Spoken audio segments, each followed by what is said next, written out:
दास social media पर एक दिन एक पोस्ट देख रहा था, क्योंकि भाई और बहनों, आप और हमें तो पूज्य गुरुदेव भगवान ने अपनी शरण में ले रखा है। इसलिए दुनिया में जो आग लगी हुई है, वर्तमान में जो युद्ध हो रहे हैं, तीसरे विश्व युद्ध की तरफ दुनिया जा रही है, दुनिया में जो हाहाकार मचा हुआ है, वन वर्ल्ड गवर्नमेंट के तहत, वन वर्ल्ड ऑर्डर के तहत सरकारों ने जो नीतियां अपनी जो बना ली है, उसके तहत आने वाले समय में क्या होगा हमें आइडिया भी नहीं है। आइडिया भी, लेकिन कुछ आत्माओं को परमात्मा ने चेतना दे रखी है, जो जगत वाले हैं उनको स्पष्ट दिखाई दे रहा है कि 26 और 27 में क्या होगा, आने वाले 2-3 वर्षों में संसार के क्या हालात होने वाले हैं।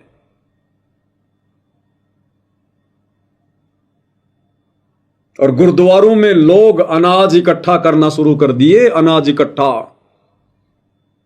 आने वाले समय को देखते हुए पंजाब में गुरुद्वारों में लोगों ने सामान की पैकिंग करनी शुरू कर दी, पानी तक की पैकिंग करनी शुरू कर दी, सूखे राशन की डब्बों में पैकिंग करनी शुरू कर दी और जमा कर रहे हैं। आने वाले समय को देख करके खाएंगे क्या। एक छोटा सा वीडियो दास आपको दिखाता है जो सोशल मीडिया पर वायरल हो रहा है। इस वीडियो को देखकर भाई और बहनों हमारी समझ में, ये पंजाब का वीडियो है और किस प्रकार से लोगों ने आगामी समय को देखते हुए जो अकाल पड़ेगा, भूखमरी आएगी, लोगों ने किस प्रकार से गुरुद्वारों में नीचे बेसमेंट में, अंडरग्राउंड में पानी की बोतलें तक भी भर भर के रखनी शुरू कर दी। चने, दाल यानी सूखा राशन जो खा के अपनी जान उस समय बचाई जा सके। और लोग वीडियो बना बना के वायरल कर रहे हैं, दूसरों को भी कह रहे हैं कि भैया तुम भी करो। ध्यान से देखिएगा। वाहिगुरु जी का खालसा, वाहिगुरु जी की फतेह। आने वाले भयानक समय वास्ते डिटेक्टिव सिद्धू जी चंडीगढ़ वाले ਉਹਨਾਂ ਦੇ ਗ੍ਰਹਿ ਵਿਖੇ ਇਹ ਰਾਸ਼ਨ ਦੀ ਸਾਂਭ ਸੰਭਾਲ ਗੁਰੂ ਸਾਹਿਬ ਜੀ ਦੀ ਕਿਰਪਾ ਨਾਲ ਚੱਲ ਰਹੀ ਆ ਪਿਛਲੇ 4-5-6 ਮਹੀਨਿਆਂ ਤੋਂ। ਦੇਖੋ ਬੋਤਲਾਂ ਵਿੱਚ ਚਣਾ, ਚੌਲ, ਕਣਕ ਅਤੇ ਪਾਣੀ ਇਹਨਾਂ ਨੂੰ ਵਧੀਆ ਬੋਤਲਾਂ ਵਿੱਚ ਪੈਕ ਕਰਕੇ 에ਅਰ ਟਾਈਟ ਜਿਹੜੀਆਂ ਬੋਤਲਾਂ ਹੁੰਦੀਆਂ ਜਿਨ੍ਹਾਂ ਵਿੱਚ ਹਵਾ ਨਾ ਜਾਵੇ, ਵਧੀਆ ਕਿਸਮ ਦੀ ਕੁਆਲਿਟੀ ਦੀਆਂ ਬੋਤਲਾਂ ਮੰਗਾ ਕੇ ਉਹਨਾਂ ਵਿੱਚ ਪੈਕ ਕਰਕੇ ਸੰਭਾਲ ਰਹੇ ਆ। ਸੰਗਤ ਦੀ ਸੇਵਾ ਵਾਸਤੇ ਆਉਣ ਵਾਲੇ ਸਮੇਂ ਵਿੱਚ ਜਦੋਂ ਕਾਲ ਪੈਣੇ ਆ ਤੇ ਉਦੋਂ ਫਿਰ ਇਹ ਰਾਸ਼ਨ ਦੇ ਲੰਗਰ ਲੱਗਣਗੇ। ਜਿਹੜੇ ਗੁਰਮੁਖ ਪਿਆਰੇ ਨਾਮ ਜਪਣ ਵਾਲੀਆਂ ਰੂਹਾਂ ਬਚਣਗੀਆਂ ਉਹ ਫਿਰ ਰੁੱਖੀ ਮਿੱਸੀ ਖਾ ਕੇ ਸਰਵਾਈਵ ਕਰਨਗੀਆਂ, ਕਿਉਂਕਿ ਆਉਣ ਵਾਲਾ ਸਮਾਂ ਜਿਹੜਾ ਉਹ ਸਾਰੇ ਮਹਾਂਪੁਰਖ ਵੀ ਦੱਸ ਰਹੇ ਆ ਅਤੇ ਹੋਰ ਵੀ ਬਹੁਤ ਸਾਰੇ ਮਹਾਂਪੁਰਖ ਸਾਰੇ ਪਾਸੇ ਸੇਵਾ ਕਰ ਰਹੇ ਗੁਪਤ ਤੌਰ ਤੇ ਅਨਾਜ, ਅਚਾਰ ਇਹ ਸਾਰਾ ਇਕੱਠਾ ਕਰ ਰਹੇ ਆ। ਸੋ ਇਹ ਦੇਖੋ ਬਾਸਮਤੀ ਰਾਈਸ ਵਧੀਆ ਅਤੇ ਚਣੇ ਵੀ ਵਧੀਆ ਕੁਆਲਿਟੀ ਦੇ, ਕਣਕ ਅਤੇ ਪਾਣੀ ਐਰੋ ਦਾ ਵਧੀਆ ਕੁਆਲਿਟੀ ਦਾ ਜਿਹੜਾ ਉਹ ਤਕਰੀਬਨ 50,000 ਲੀਟਰ ਪਾਣੀ ਪੈਕ ਹੋ ਚੁੱਕਾ। 1000 ਕੁਇੰਟਲ ਦੇ ਆਸ-ਪਾਸ ਅਨਾਜ ਜਿਹੜਾ ਉਹ ਪੈਕ ਹੋ ਚੁੱਕਾ ਅਤੇ ਸੇਵਾ ਚੱਲਦੀ ਰਹੇਗੀ। ਤੇ ਆਪ ਸਭ ਨੂੰ ਬੇਨਤੀ ਹੈ ਤੁਸੀਂ ਵੀ ਵੱਧ ਤੋਂ ਵੱਧ ਨਾਮ ਜਪੋ। ਆਉਣ ਵਾਲਾ ਸਮਾਂ ਭਿਆਨਕ ਹੈ, ਨਾਮ ਜਪੋ ਤੇ ਆਪਣੇ ਘਰਾਂ ਵਿੱਚ ਜ਼ਰੂਰ ਜਿੰਨਾ ਹੋ ਸਕੇ ਇਹ 4-5 ਚੀਜ਼ਾਂ ਜਿਹੜੀਆਂ ਜਿਨ੍ਹਾਂ ਦੀ ਸੈਲਫ ਲਾਈਫ ਬਹੁਤ ਜ਼ਿਆਦਾ ਹੁੰਦੀ ਆ ਇਹ ਜ਼ਰੂਰ ਰੱਖੋ। ਚੌਲ, ਚਣੇ, ਕਣਕ, ਪਾਣੀ ਅਤੇ ਮਸਾਲੇ, ਹਲਦੀ, ਲੂਣ, ਲਾਲ ਮਿਰਚ ਇਹ ਜ਼ਰੂਰ ਰੱਖੋ। ਤੇਲ ਸਰੋਂ ਦਾ ਤੜਕੇ ਵਾਸਤੇ ਅਤੇ ਹੋਰ ਜਿਹੜੀਆਂ ਚੀਜ਼ਾਂ ਜ਼ਰੂਰੀ ਆ ਜਿਵੇਂ ਕਿ ਪੱਖੀਆਂ, ਮੱਛਰਦਾਨੀਆਂ ਅਤੇ ਘਰਾਂ ਵਿੱਚ ਸ਼ਸਤਰ ਰੱਖੋ ਵੱਧ ਤੋਂ ਵੱਧ। ਹੋਰ ਵੀ ਜਿਹੜੀਆਂ ਤੁਹਾਡੇ ਦਿਮਾਗ ਵਿੱਚ ਆਉਂਦਾ, ਜਿੱਦਾਂ ਜਿੱਦਾਂ ਗੁਰੂ ਸਾਹਿਬ ਜੀ ਤੁਹਾਨੂੰ ਕਿਰਪਾ ਕਰਦੇ ਆ ਤੁਸੀਂ ਉਹ ਚੀਜ਼ਾਂ ਆਉਣ ਵਾਲੇ ਭਿਆਨਕ ਸਮੇਂ ਲਈ ਰੱਖ ਸਕਦੇ ਹੋ। ਕੱਪੜੇ ਆਪਣੇ ਸਾਰੇ ਜਿਹੜੇ ਉਹ ਵਧੀਆ ਪਲਾਸਟਿਕ ਦੇ ਲਿਫਾਫਿਆਂ ਵਿੱਚ ਪਾ ਕੇ ਰੱਖੋ। ਘਰਾਂ ਵਿੱਚ ਸ਼ਸਤਰ ਜ਼ਰੂਰ ਰੱਖੋ ਤੇ ਸਭ ਤੋਂ ਮੇਨ ਗੱਲ ਨਾਮ ਜਪੋ, ਕਿਉਂਕਿ ਨਾਮ ਜਪਣ ਵਾਲੇ ਹੀ ਬਚਣੇ ਆਉਣ ਵਾਲੇ ਭਿਆਨਕ ਸਮੇਂ ਵਿੱਚ। ਤੇ ਇਹ ਸਮਾਂ ਜਿਹੜਾ 25 ਤੋਂ 30-32 ਤੱਕ ਦੱਸਿਆ ਮਹਾਂਪੁਰਖਾਂ ਨੇ ਉਹ ਬਹੁਤ ਭਿਆਨਕ ਹੈ। ਉਸ ਤੋਂ ਬਾਅਦ ਫਿਰ ਥੋੜਾ ਮਾਹੌਲ ਜਿਹੜਾ ਉਹ ਸਹੀ ਹੋਏਗਾ। ठीक है जी। वाहिगुरु जी का खालसा, वाहिगुरु जी की फतेह। तो भाई और बहनों, हमने केवल इस भाई की एक बात को सीरियस लेना है और वो बात है ज्यादा से ज्यादा नाम जपो। नाम जपने वाली आत्माएं ही बच पाएंगी। अब बताओ भाई और बहनों, इन आत्माओं को कहां विश्वास है अपने वाहि गुरु पर? क्यों ये लोग इन गुरुद्वारों में जा रहे हैं? क्यों ये लोग गुरु ग्रंथ साहिब का पाठ कर रहे हैं? क्यों अपने आप को ये सिख कहते हैं? अगर तुम्हारी भक्ति सही है, तुम्हारा वाहि गुरु सही है, तुम्हारे धर्म और ये कर्म सही है, तो क्या आने वाले विनाशकारी समय में वाहि गुरु तुम्हारी रक्षा नहीं करेगा? फिर भगवान कौन से दिन हमारे काम आएगा?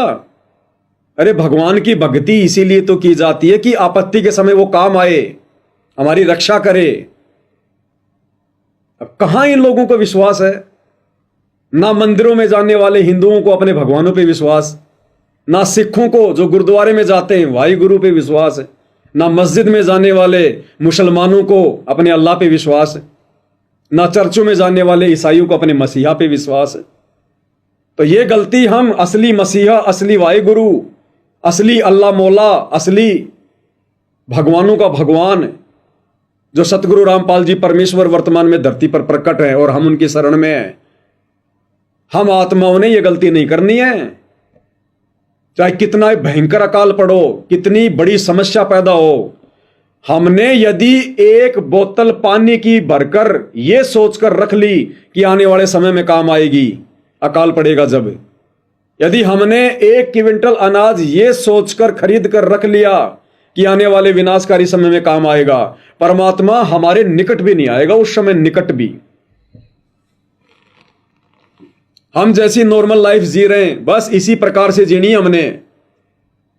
आज यदि हमारे घर में 10 किलो आटा है और शाम को यदि सरकार की तरफ से ऐलान हो गया कि भैया भयंकर अकाल पड़ेगा, हमने ये सोचकर उस अकाल के डर के मारे यदि आवश्यकता से ज्यादा सामान लाकर घर में रख लिया, उस भुखमरी के बारे में सोचकर, अकाल के बारे में सोचकर, परमात्मा तुम्हें अनाज का दाना भी नहीं देगा, दाना भी भूखे मरोगे। क्योंकि हम सच्चे परमेश्वर की शरण में हैं और गुरुदेव भगवान का वचन है और कहते हैं साध वचन पलटे नहीं पलट जाए ब्रह्मांड, साधु बोले सहज स्वभाव, साधु का बोलिया मिथ्या न जाए।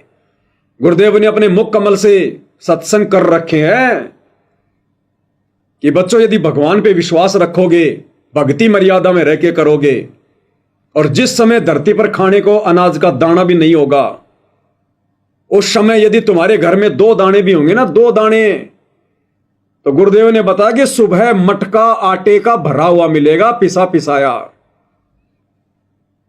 तेल की पीपी, घी की पीपी हवन के लिए भरी मिलेगी। ये परमात्मा वही है जो सतयुग में था, त्रेता में था, द्वापर में था, 650 साल पहले आया था। इस परमात्मा के गुणों में, लक्षणों में कोई परिवर्तन नहीं है। परिवर्तन हमारे विश्वास में आ गया, कमजोरी हमारे विश्वास में आ गई। ये वही भगवान है जिसने भगत प्रहलाद को आग से बचने से बचाया, आग में जलने से बचाया। ये वही भगवान है जिसने मीरा के जहर को अमृत बनाया। ये वही भगवान है जिसने द्रौपदी का चीर बढ़ाया। ये वही भगवान है जिसने धना भगत के खेत में तुम्बे में ज्वार पैदा कर दी, तुम्बे में ज्वार। उसने तो बीज भी नहीं डाला, वो कंकड़ फेंक के आया था। तो आज आप और हमारे लिए क्या नहीं कर देगा ये भगवान? सिलेंडर भर देगा, रसोई में सामान भर देगा, हम भी खाएंगे और भूखी मरती जनता भी खाएगी। तो भाई और बहनों, विशेष परिस्थितियों में ही भगत की पहचान होगी। परमात्मा कहते हैं भक्ति भाव भादो नदी सबे चले गहराए, और सरिता सोए जानिए जो जेठ मास ठहराए। तो उस कापोती ब्राह्मण के सामने जो समस्या पैदा हुई थी, उसके विश्वास को देखने के लिए, उसके धर्म कर्म को देखने के लिए, ऐसे ही आने वाले समय में जरूरी नहीं है कि आज यदि परमात्मा हमें 2 टाइम की रोटी बहुत अच्छी दे रहा है, तो आने वाले विनाशकारी समय में भी 2 टाइम की रोटी इसी प्रकार से देगा। ये परमात्मा हर प्रकार से तोड़ मरोड़ के देखेगा, हर प्रकार से तोड़ मरोड़ के। परमात्मा कहते हैं पाकी फसल देख कर गरबैयो मत किसान, अभी तो झोले बहुत हैं घर आले तब जान। हम सत्सेवकों को परमात्मा इन परिस्थितियों में क्यों रख रहे हैं? क्योंकि आने वाले समय में हम उन बिगड़ी हुई परिस्थितियों का सामना कर सकें। क्योंकि जो वर्तमान में संघर्ष कर रहा है, वो आने वाले समय में उस संघर्ष में भी संघर्ष करेगा। और जिन्होंने भगवान से भक्ति के अलावा केवल मांगा ही पैसा, धन दौलत, बच्चों की नौकरी, कार, कोठी, वो दे दी आज भगवान ने उनको, लेकिन ज्ञान को आधार बना नहीं रहे, मर्यादाओं में रह के भक्तियों कर नहीं रहे, तो आने वाले विनाशकारी समय को वो भगत नहीं झेल पाएंगे। तो इसलिए भाई और बहनों, भयानक समय तो आएगा, इसमें कोई दो राय नहीं है। अन्यथा इसी प्रकार से इसार जेल में बैठे हुए परम संत को, सतगुरु रामपाल जी को, कोई भी कल की भगवान के रूप में नहीं स्वीकार करेगा। कोई भी परमात्मा मानने को तैयार नहीं है। ये दुनिया अगर इसी प्रकार से चलती रही जैसा आज हम वर्तमान में देख रहे हैं, बड़े बड़े महलों में रह रहे हैं, बड़ी बड़ी गाड़ियों में चल रहे हैं, लोगों के बिजनेस सेट हैं, नौकरियां लग रहे हैं, खा रहे पी रहे हैं, ऐश कर रहे हैं, तो इस प्रकार से तो किसी को भगवान की आवश्यकता नहीं है। कोई जेल में बैठे हुए महात्मा को परमात्मा नहीं मानेगा।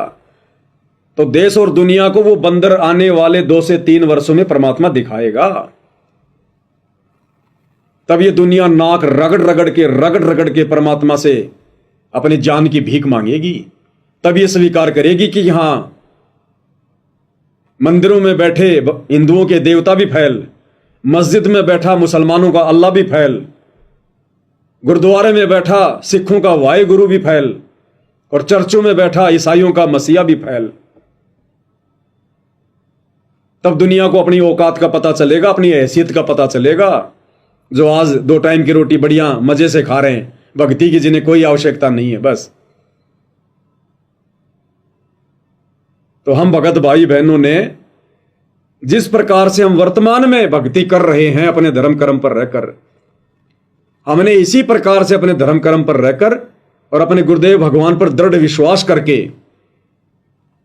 ये शरीर और ये प्राण इसी परमेश्वर सतगुरु रामपाल जी ने दिए हैं। ये चाहे भूखा रखे चाहे पेट को भर के रखे, इसकी मौज इसकी मर्जी।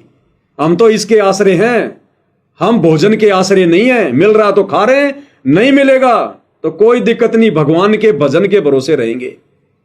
जैसे भगवान ने शेख फरीद को 12 साल तक रोजाना केवल 10-12 ग्राम अनाज खाता था, जब परमात्मा ने उसको जीवित रखा, तो आज तो भक्ति का पीक टाइम है, मोक्ष का प्राइम टाइम है। शेख फरीद तो आधी अधूरी भक्ति करता था, उसको तो मंत्र भी पूरे नहीं मिले थे। ना वो गुरु को भगवान मानता था, ना गुरु को भोग लगाता था, ना गुरु की आरती उतारता था। तो आज परमेश्वर हमारे लिए क्या कुछ नहीं कर देंगे। तो हमने किसी और का सहारा नहीं तकना। चाहे अकाल पड़े, चाहे भूखमरी आए, चाहे बाढ़ आए, चाहे भूकंप आए, चाहे महामारी आए, चाहे इमरजेंसी लगे, कुछ भी हो, हमने अपने गुरुदेव सतगुरु रामपाल जी परमेश्वर जी के अलावा किसी और से शौपन में भी उम्मीद नहीं करनी। भले पूरा परिवार भूखा मरे तो मर जाएंगे। उम्मीद केवल अपने गुरुदेव भगवान से। और फिर ये परमात्मा ऐसी आत्माओं को मरने नहीं देता। फिर कहते सो छल छिद्र मैं करूं अपने जन के काज। तो भाई और बहनों, हमने इतना दृढ़ इस भक्ति पर रहना है, लेकिन मर्यादाओं का विशेष ध्यान रखना। हमने बस मर्यादा ना टूटे, सावधानी हटी दुर्घटना घटी। फिर हम चाहे कितना सैक्रिफाई कर लें, कितना बलिदान कर लें, कितना झूठा विश्वास करके बैठ जाएं, अगर मटके में नीचे छेद हो रखा है तो ऊपर से पानी डालकर हम कितना ही विश्वास करके बैठ जाएं कि मेरा मटका भरा रहेगा, वो तो भाई निकलेगा पानी। तो अगर मर्यादा हमने तोड़ दी है, फिर हम चाहे कितना विश्वास कर लें, कितनी भक्ति कर लें, फिर हमारे संस्कार से तो हमारी मदद हो सकती है, लेकिन गुरुदेव के विशेष आशीर्वाद से नहीं हो सकती। अब संस्कार से तो आने वाले विकासकारी समय में, विनाशकारी समय में जगत वालों की भी मदद भगवान करेगा, ऐसी बात नहीं है, क्योंकि उनके संस्कार हैं उनके पिछले जन्म के। तो संस्कारों से हो सकता है भक्तों की भी हो जाए जो मर्यादा तोड़ के बैठे हुए हैं। तो आप और हमने तो भगवान के कोटे से मदद लेनी है। हमने अपनी भक्ति बर्बाद नहीं करनी, अपनी भक्ति हमने मोक्ष के लिए सेफ रखनी है। तो भाई और बहनों, इस कलयुग की पिछली पीढ़ी में बड़ी मुश्किल से आप और हमारा दाव लगा, ये मौका सा लगा हमारा, बिल्ली के बाग का छीका सा टूटा है। अब हमने दाव नहीं चूकना, हर प्रकार से चौकन्ना रहना, मर्यादाओं को लेकर, भक्ति को लेकर, धर्म कर्म को लेकर। ईमान बढ़ाई, राग द्वेष, ईर्ष्या, छल कपट, धोखाधड़ी, 2 पैसों के लिए स्वार्थ में आकर हमने बिल्कुल नहीं करनी। हमें खुद कोई ठग ले कोई दिक्कत नहीं, हम नहीं ठगेंगे किसी को, चाहे कैसी भी परिस्थितियां क्यों ना आ जाएं। तो आने वाले समय में यदि पूज्य गुरुदेव भगवान हम नीच आत्माओं की हमारे विश्वास को परखने के लिए, हमें दृढ़ करने के लिए अगर इस प्रकार की छोटी मोटी कोई परीक्षा भी लेते हैं तो विशेष परिस्थितियों में हमने डगमग नहीं होना है, हमने सावधान हो जाना है, चौकन्ना हो जाना है कि ये बातें तो गुरुदेव ने अपने सत्संगों में पहले भी बोल रखी हैं, शिव सम्मन के उदाहरण दे रखे हैं। जानबूझ के परमात्मा ऐसी परिस्थितियां पैदा कर देता है जब भगत की परीक्षा लेता है। फिर सात संगतियों के माध्यम से भी हमें यही जानकारी दी गई। तो ऐसे समय में भाई और बहनों, हमने दोष पैदा नहीं करना, धर्म कर्म से, नेक नीति से नीचे नहीं गिरना। अगर वो कापुती ब्राह्मण उस समय 6 दिन का भूखा अगर उस महात्मा को देखकर अगर हाथ जोड़ लेता कि नहीं जी बड़ी मुश्किल से लाया हूं मैं, तो आज आपको खिला दूंगा तो मेरा परिवार मरेगा, तो ना मरना होता तो भी मर जाता।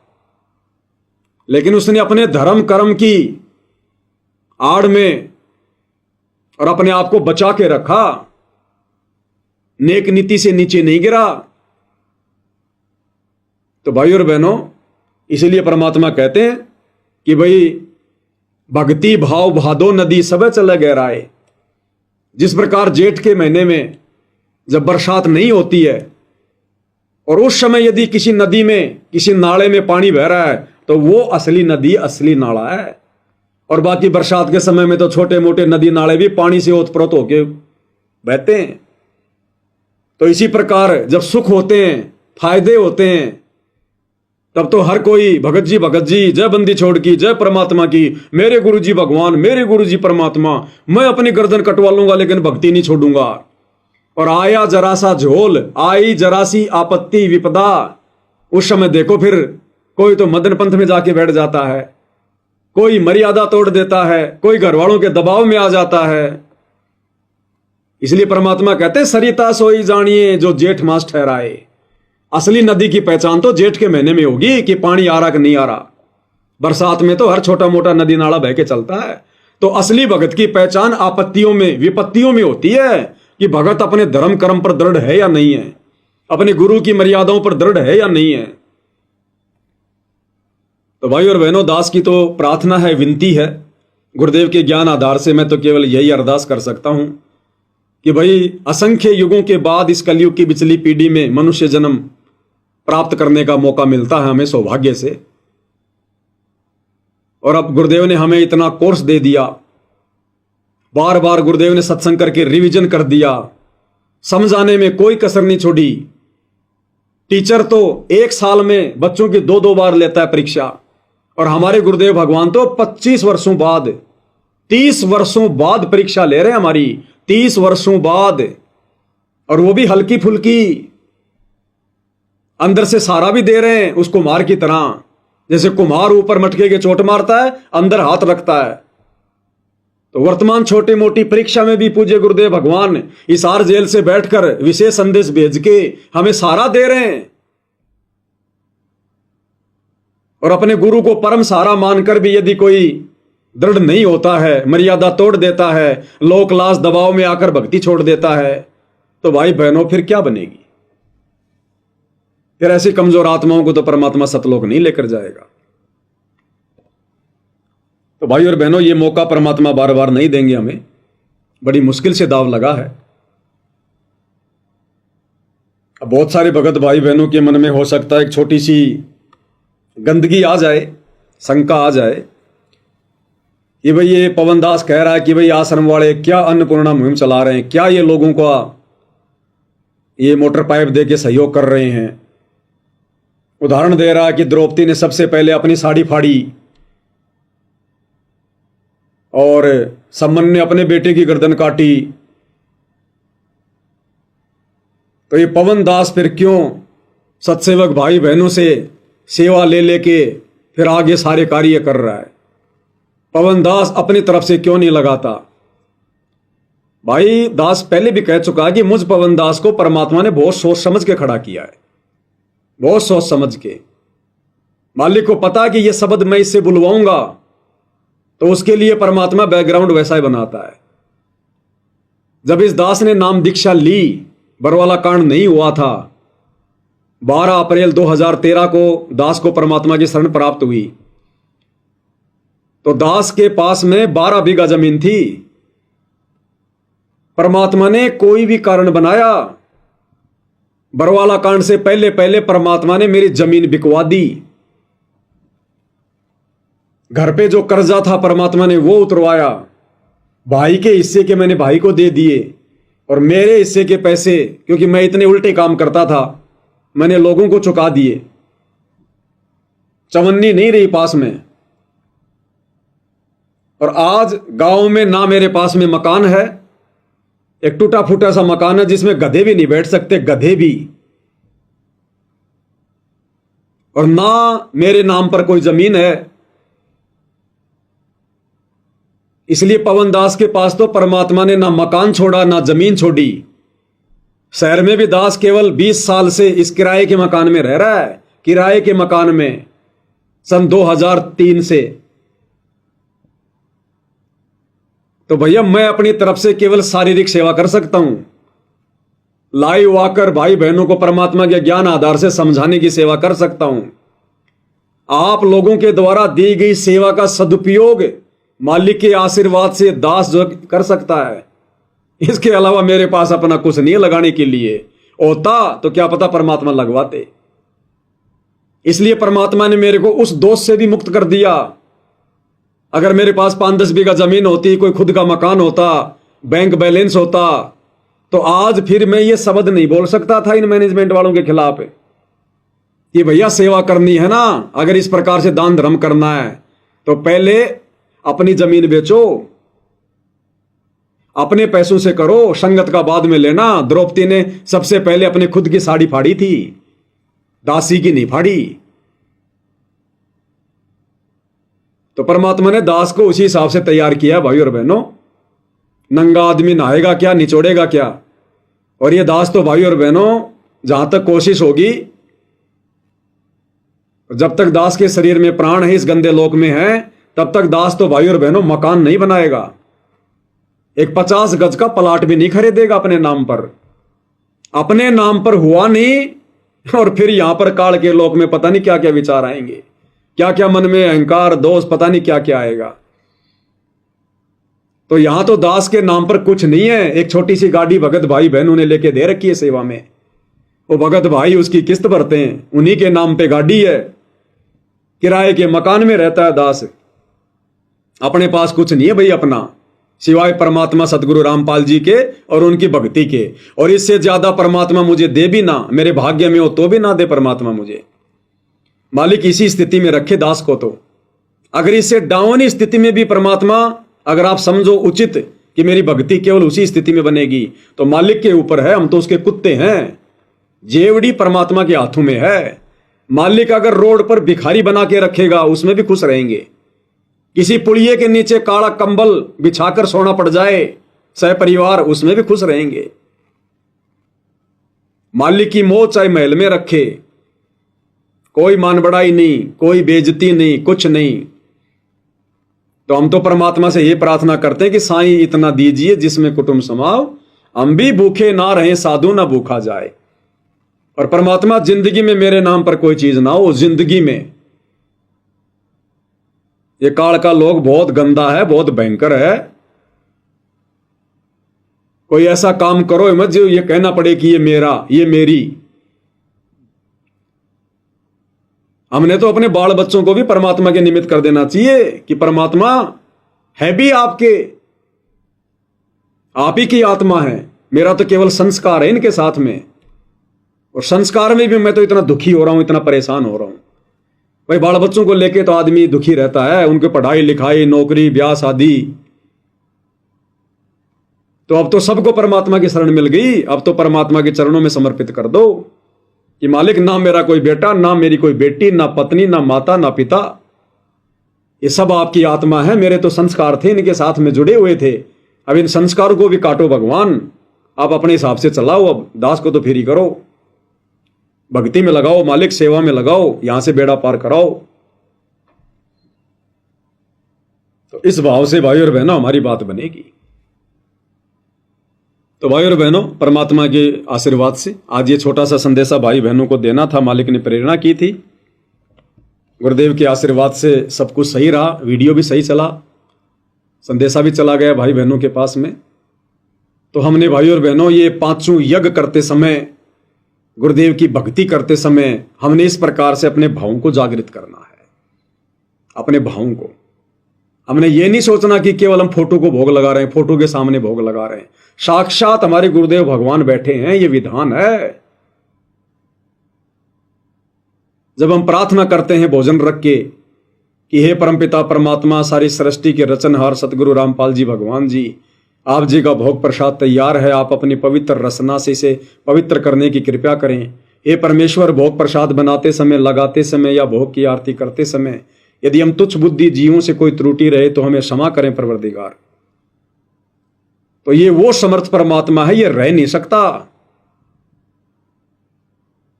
कहते हैं जय कोई भक्ति करे कपट की, उसको भी अपनाऊं, साम दाम दंड भेद से फिर सीधे रस्ते लाऊं। अगर कोई मन में दोष रख के भी भक्ति करता है तो परमात्मा कहते हैं मैं तो उसकी भी भक्ति स्वीकार करता हूं, उसकी भी सेवा स्वीकार करता हूं। तो जो भगत भाई बहन भाव के साथ में भक्ति करेगा, भोग लगाएगा, आरती करेगा, तो उसकी स्वीकार करने भगवान क्यों नहीं आएंगे? ये तो दौड़े दौड़े चले आएंगे, दौड़े दौड़े। जब विदुर के घर पे परमात्मा चले गए श्री कृष्ण जी का रूप बना के,